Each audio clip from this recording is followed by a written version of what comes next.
महालक्ष्मी नमस्तुभ्यं नमस्तुभ्यं सुरेश्वरी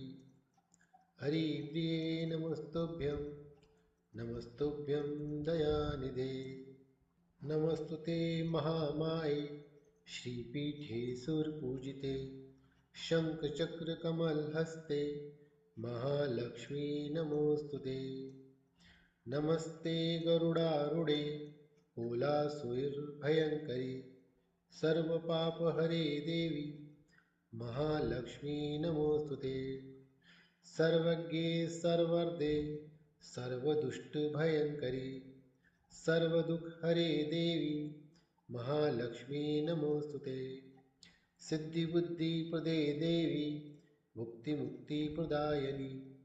मन्त्रपूते सदा देवी महालक्ष्मी नमोऽस्तुते आद्यन्तरहिते देवी आदिशक्ति महेश्वरी योगजे योगसम्भूते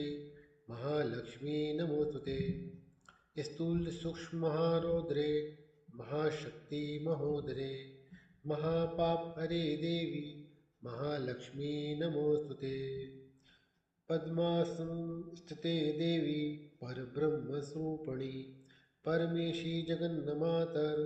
महालक्ष्मी नमोऽस्तुते